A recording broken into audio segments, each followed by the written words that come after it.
नमस्कार, हमारे खास कार्यक्रम में खास मुलाकात में आपका स्वागत है। और आज हमारे साथ खास मेहमान भी हैं और खास मेहमान हैं बृजमोहन अग्रवाल। नमस्कार, बहुत बहुत स्वागत है बृजमोहन जी। चलिए, 8 बार के भारतीय जनता पार्टी के विधायक हैं, मंत्री हैं, अभी कैबिनेट मंत्री हैं, कई विभागों का जिम्मा है इनके पास, और साथ साथ लोकसभा में भारतीय जनता पार्टी ने प्रत्याशी भी रायपुर संसदीय क्षेत्र से बनाया है। बृजमोहन जी, सवालों का सिलसिला शुरू करते हैं और पहला सवाल यही है कि 8वीं बार विधायक चुने गए, फिर से मंत्री बने और कई सारे बड़े विभागों की जिम्मेदारी दी गई, शिक्षा, उच्च शिक्षा। इस जिम्मेदारी को किस तरह से निभा रहे हैं? फिर हम नई जिम्मेदारी पे भी बात करेंगे। देखिए, स्कूल शिक्षा विभाग, उच्च शिक्षा विभाग, संसदीय कार्य विभाग, पर्यटन, धर्मस्व, संस्कृति, इन सब विभागों की जिम्मेदारी प्रदेश के मुख्यमंत्री विष्णुदेव साय जी ने मुझे दी है। और मेरी कोशिश है कि सभी विभागों में कुछ अच्छा काम करके, नया काम कर और हम जनता की सेवा कर पाएँ, जो मोदी जी की गारंटी हैं उनको पूरा कर पाएँ। और इसी दिशा में हम लगातार काम कर रहे हैं। स्कूल शिक्षा विभाग में लगभग 5,000 लोगों को जो नियुक्तियां पेंडिंग पड़ी हुई थी उसको हमने क्लियर किया। 10,000 से ज़्यादा शिक्षकों के हमने प्रमोशन किए। जो यहाँ पर एक शिक्षा विभाग टुकड़ों टुकड़ों में चल रहा था उसको एक कर कि जो स्वामी आत्मानंद स्कूल है जिनको कलेक्टर चला रहे थे उनको अब शिक्षा विभाग चलाएगा। तो ऐसे बहुत सारे निर्णय लिए हैं। 10वीं, 11वीं और 12वीं के जो छात्र हैं उनको भी मुफ्त में किताबें उपलब्ध करवाई जाएं, क्योंकि सरकारी स्कूलों में जो पढ़ने वाले बच्चे हैं वो सामान्य घरों के बच्चे होते हैं और इसलिए उनको आर्थिक बोझ से मुक्त कर और वो अच्छी शिक्षा ग्रहण कर सके, ये हमारी कोशिश है और उस दिशा में हमने पिछले 3 महीनों में काम किया है। सर, राजीव कुंभ इस बार फिर से राजीव कुंभ कल्प और राम राज्य की परिकल्पना, इसे किस तौर पे देखें? देखिए, आप देखेंगे मोदी जी की गारंटी 5 सालों के लिए थी। महिलाओं के खाते में साल का 12,000 रुपये जाना शुरू हो गया। किसानों को 2 साल का बोनस जो बचा हुआ था 14, 15, 15, 16 का बीजेपी शासन काल का, वो हमने दे दिया। साथ में लगभग 13,000 करोड़ रुपए किसानों को उनके सपोर्ट प्राइस के अतिरिक्त लगभग 20,000 रुपये पर एकड़ के हिसाब से उनके खातों में पैसा चला गया। तेंदुपत्ते के जो मजदूर हैं उन मजदूरों को 4,500 रुपये जो पर बोरा मिलता था उसको 5,500 रुपये कर दिया। हमने कहा था कि रामलला दर्शन योजना शुरू करेंगे, उसको हमने प्रति सप्ताह 1 ट्रेन छत्तीसगढ़ के श्रद्धालुओं को लेकर अयोध्या जा रही है।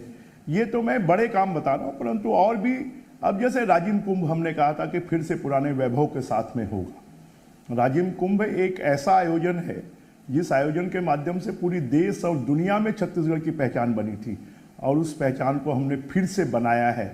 और 20 सालों में जिस भव्य तरीके से राजीव कुंभ नहीं हुआ उससे भी ज़्यादा कहीं भव्य कुंभ हुआ है।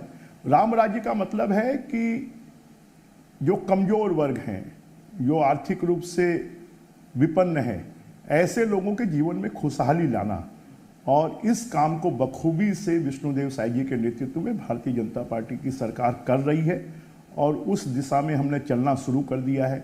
यहाँ के लाखों नौजवान जिनको लगता था कि पीएससी के भ्रष्टाचार के कारण उनके भविष्य के साथ में खिलवाड़ हो रहा है, उसकी जांच को पीएससी को सौंप दिया गया है, सीबीआई को सौंप दिया गया है। तो अगर आप देखेंगे महादेव ऐप सट्टे में जिन लोगों ने लाखों नौजवानों के पैसे को खाया है उस पर कार्रवाई शुरू हो गई, शराब घोटाले में कार्रवाई शुरू हो गई, धान घोटाले में कार्रवाई शुरू हो गई, डीएमएफ घोटाले में कार्रवाई शुरू हो गई।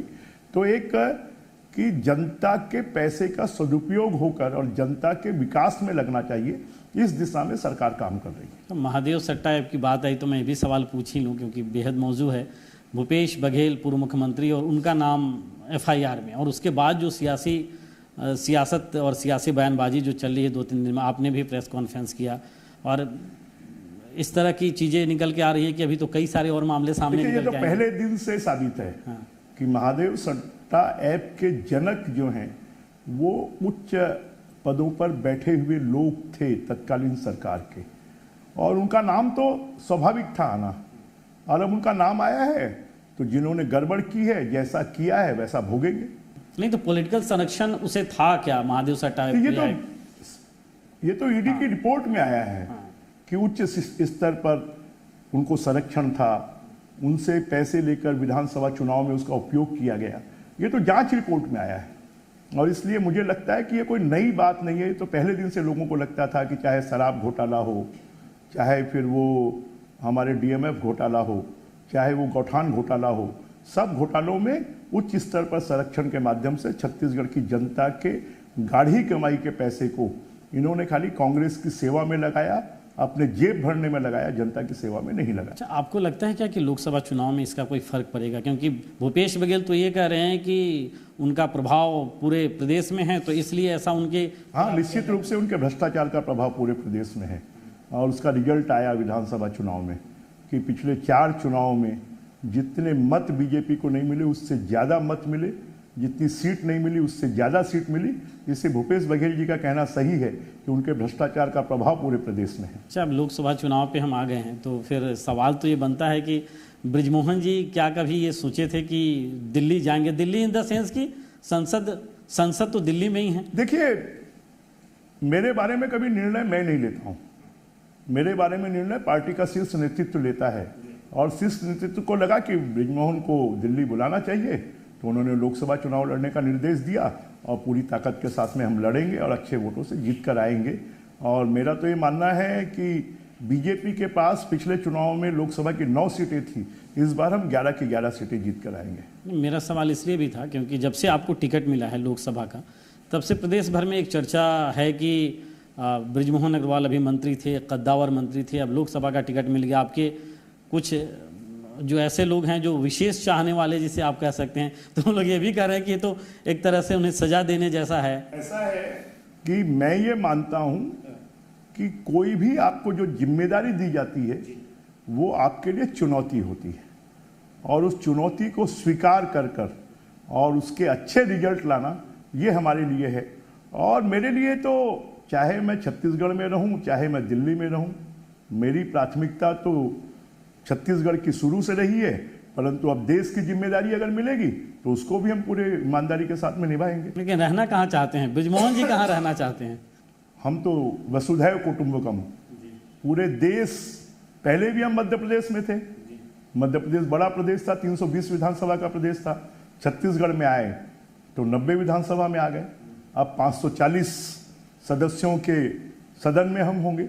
तो निश्चित रूप से इससे तो मुझे लगता है खुशी ही होना चाहिए कि जब शुरुआत में हम किराए के घर में भी रहते हैं 20 साल तक, तो जब उसको छोड़ते हैं तो थोड़ा कष्ट होता है, परंतु जब अपने घर में पहुंच जाते हैं तो उससे जो सुकून मिलता है वो अच्छा सुकून है। अच्छा, आशान्वित हैं इस बार इस लोकसभा क्षेत्र से? क्योंकि विधानसभा में तो नहीं, निश्चित रूप से मैं तो ये मानता हूं कि क्योंकि छत्तीसगढ़ की जनता का प्यार, आशीर्वाद, स्नेह मुझे एक विधानसभा का विधायक होने के बाद भी मिला है, तो इस समय और जो ये लोकसभा क्षेत्र है इसका मैंने 6 बार रमेश बैस जी का चुनाव संचालन किया है, 1 बार सुनील सोनी जी का चुनाव संचालन किया है।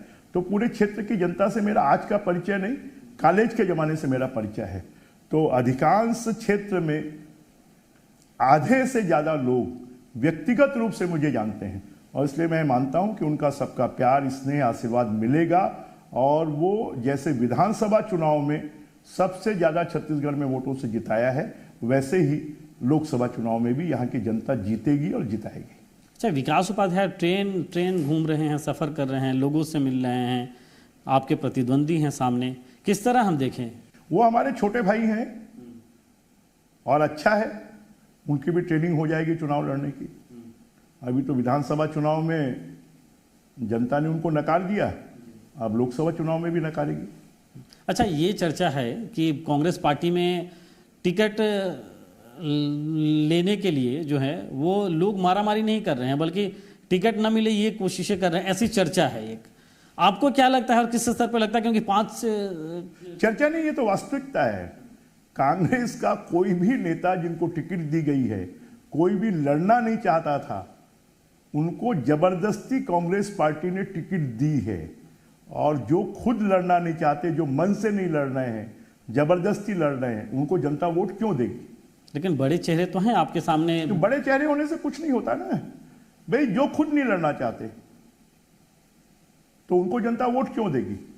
कि बेमन से वो लड़ रहे हैं, पार्टी के दबाव में लड़ रहे हैं।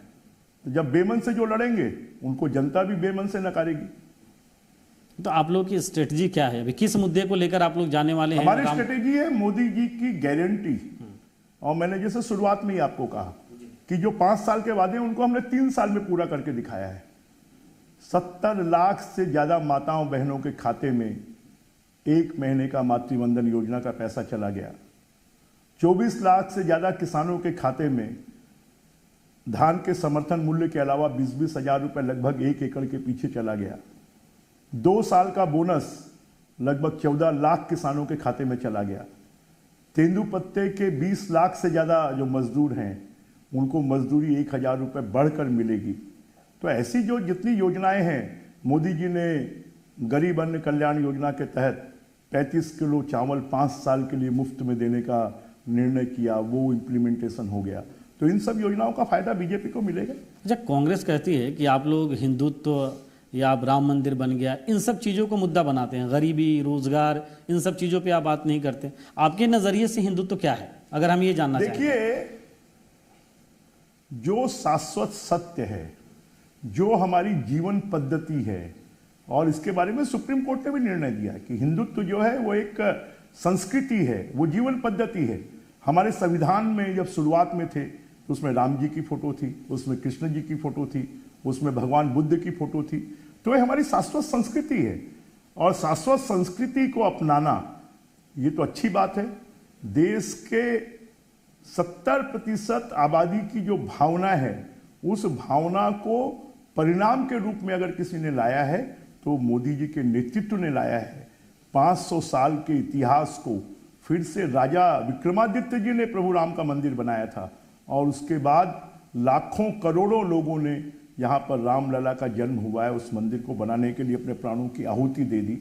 आज फिर से उनको श्रद्धांजलि देते हुए और प्रभु रामलला के जहाँ पर जन्म स्थान है वहाँ पर मंदिर की स्थापना से अगर करोड़ों लोगों को सुकून मिलता है, उनकी श्रद्धा भक्ति, उस भावना को अगर एक ताकत मिलती है, तो इससे अच्छी बात और क्या हो सकती है। कांग्रेस के नेता भी जाते हैं मंदिरों में, वो भी पूजा पाठ करते हैं, लेकिन आप लोग बार बार कहते हैं कि ये तो दिखावा करते हैं। वो कांग्रेस के नेता जो हैं वो तुष्टीकरण की राजनीति करते हैं। कौन गया था सुप्रीम कोर्ट कि प्रभु रामलला का यहीं पर जन्म हुआ है, इसके कोई प्रमाण नहीं है, राम सेतु का कोई प्रमाण नहीं है? ये तो कांग्रेस के नेता ही सुप्रीम कोर्ट में गए थे ना, उन्होंने ही तो इसको टलवाया इतने दिनों तक। परंतु मोदी जी के जैसा सशक्त नेतृत्व है, जिनके सहयोग से आज प्रभु रामलला का मंदिर बनकर तैयार हो गया, करोड़ों लोगों की भावना और आस्था को जो है वो ताकत मिली है। अच्छा, ये कहा जाता है कि भारतीय जनता पार्टी हार्ड हिंदुत्व की बात करती है, वो सॉफ्ट हिंदुत्व की बात करती है। ऐसा कुछ है क्या हिंदुत्व में? आपको हार्ड और सॉफ्ट नहीं होता है। आप अगर किसी को मानते हैं, आप बोलेंगे आप अपनी माँ को हार्ड रूप से मानते हैं कि सामान्य रूप से मानते हैं? अरे माँ माँ होती है, पिताजी पिताजी होते हैं, भगवान भगवान होता है, उसमें हार्ड और सॉफ्ट कुछ नहीं होता है। अच्छा, एक सवाल और है मोहन जी कि अभी जिस तरह से हम ये देख रहे हैं कि छत्तीसगढ़ के कई सारे इलाकों में ऐसी घटनाएं कुछ हुई हैं जिन घटनाओं को लेकर आप लोग कठोर निर्णय भी लिए हैं, जैसे कवर्धा की हम घटना कहें या दूसरी जो घटना। क्या ऐसा लग रहा है कि चुनाव में भी किसी तरह की कोई ध्रुवीकरण की या किसी तरह की कोई ऐसी बात चल रही है? क्योंकि विधानसभा चुनाव से पहले आप लोगों ने धर्मांतरण और ऐसी चीज़ों का बड़ा एक मुद्दा बनाया था। अभी भी भारतीय जनता पार्टी ये मानती है कि लोभ लालच और दबाव में जो धर्मांतरण है वो गैर कानूनी है। भारतीय जनता पार्टी तो कानून के अनुसार काम कर रही है, भारतीय जनता पार्टी नियमों के अनुसार काम कर रही है। भारतीय जनता पार्टी कोई ऐसा काम नहीं करी। भारतीय जनता पार्टी वोट की राजनीति नहीं कर रही है। वोट की राजनीति तो कांग्रेस पार्टी करती है कि एक विशेष वर्ग के लोगों को, एक विशेष धर्म के लोगों को, एक विशेष पूजा पद्धति वाले लोगों को उनको इंपॉर्टेंस देना, उनको हर बात के गलत काम करने के लिए छूट देना, उनको प्रश्रय देना, कानून को अपने हाथ में लेने की छूट देना, ये कांग्रेस पार्टी करती है, बीजेपी ये नहीं करती। अच्छा, अभी कई सारी घोषणाएं जैसे छत्तीसगढ़ में विधानसभा चुनाव में मुख्यमंत्री रहते भूपेश बघेल घोषणा पत्र आने से पहले कर रहे थे, वैसे ही अभी राहुल गांधी कई सारी घोषणाएं कर रहे हैं। तो अब ना 9 मन तेल होगा ना राधा नाचेगी। उनको भी मालूम है कि हमें घोषणा पूरी करना नहीं है, बोल दो आसमान से तारे तोड़ के ले आएंगे, बोल दो कि जिन नौजवानों की शादी नहीं हुई है उनको लड़कियां दिलवा देंगे। तो ऐसा बोलने से कुछ थोड़ी होगा। लोग जानते हैं कि मोदी जी की गारंटी की पूरा होने की गारंटी है, और मोदी जी जो कहते हैं वो करते हैं, और करके 10 सालों में दिखाया है। और विष्णुदेव जी की सरकार ने 3 महीनों में करके दिखाया है कि हमने जो कहा वो किया, और इसके कारण जनता का विश्वास अगर किसी के साथ में है तो भारतीय जनता पार्टी के साथ में है, कमल फूल के साथ में है, मोदी जी के साथ में है। इस चुनाव में इलेक्टोरल बॉन्ड को बहुत बड़ा मुद्दा बना रही है कांग्रेस पार्टी, यहाँ भी प्रेस कॉन्फ्रेंस लगातार कर रही हैं। आपको लगता है क्या कि इसमें सिर्फ भारतीय जनता पार्टी हैं जो? क्यों, इलेक्टोरल बॉन्ड से पैसा कांग्रेस ने नहीं लिया है क्या? आप पार्टी ने नहीं लिया है क्या? बहुजन समाज पार्टी ने नहीं लिया है क्या? सभी पार्टियों ने लिया है। और ये तो इलेक्टोरल बॉन्ड के माध्यम से जो गलत तरीके से लोग पैसा लेते थे उस पर रोक लगकर और सही तरीके से पैसा लेने का रास्ता सरकार ने बनाया। तो इसमें गलत कुछ कहां है? ये तो खाली उसको मुद्दा, तो कांग्रेस ने नहीं लिया क्या पैसा? और कांग्रेस ने अगर इसको गलत मानती है तो कांग्रेस ने क्यों लिया इलेक्टोरल बॉन्ड के माध्यम से पैसा? नहीं, बार बार ये कह रहे हैं कि ऐसी कंपनियां जो सट्टा कंपनियां हैं दूसरी, उन सबसे बोलने से क्या होगा? ये तो जब कोई जांच होगी, उसमें गलती पाई जाएगी तब होगा। अभी तो कोई जांच हुई नहीं है। अच्छा बृजमोहन जी, एक सवाल ये था, आप जब जा रहे हैं अपने संसदीय क्षेत्र में, मतलब रायपुर संसदीय क्षेत्र में, तो वहां पे लोगों का अब रिस्पांस कैसा मिल रहा है? क्योंकि हमने देखा कई जगहों पे भीड़ तो जुट रही है बहुत। भीड़ नहीं, क्योंकि मेरा प्रत्यक्ष अप्रत्यक्ष रूप से जुड़ाव पिछले 45 सालों से, जब मैं कॉलेज की राजनीति करता था उस जमाने से, उस समय ये पूरे लोकसभा क्षेत्र का एरिया जो है, हमारे कॉलेज के दुर्गा कॉलेज में लोग पढ़ने के लिए आते थे। वहीं मैं कोई दिलचस्प वाकया ही जानना चाह रहा था कि बाद में विश्वविद्यालय के चुनाव, उस जमाने में एक यूनिवर्सिटी होती थी, रविशंकर यूनिवर्सिटी, और उस जमाने से लोग जुड़े हुए अभी मुझे मिल रहे हैं। लोग जब मैं जा रहा हूं तो मेरे साथ कॉलेज में पढ़े हुए लोग, मेरे साथ स्कूल में पढ़े हुए लोग, वो मिल रहे हैं, अरे भैया आप लोग चिंता करने की जरूरत नहीं है, हमन मन साथ में हैं। तो मुझे लगता है कि जो भारतीय जनता पार्टी को वोट देने वाले मतदाता हैं, उसके अलावा अभी लाखों की संख्या में ऐसे लोग हैं जिनके साथ में मेरा व्यक्तिगत परिचय या व्यक्तिगत संबंध है, और उनका भी साथ मिलेगा, और उनके साथ के कारण ये जो चुनाव है हम अच्छे वोटों से जीत कर आएंगे। अच्छा, मैं ये जानना चाह रहा हूँ, या मेरे दर्शक भी जानना चाह रहे होंगे कि जब आपको फ़ोन आया कि आपको लोकसभा का टिकट दिया जाता है, या जब आपको जानकारी मिली, तो आपके जो एकदम घनिष्ठ परिचित हैं, राजनीति में ही रहने वाले, उन लोगों की कैसी प्रतिक्रिया थी? उन लोगों ने तो फोन करके कहा होगा। स्वाभाविक है कि जैसा मैंने एक घर का उदाहरण दिया, 40-45 सालों से जिनके बीच में काम किया है, तो उनमें थोड़ी बहुत ये थी कि अरे अब मोहन भैया तो दिल्ली चले जाएंगे, हमारा क्या होगा?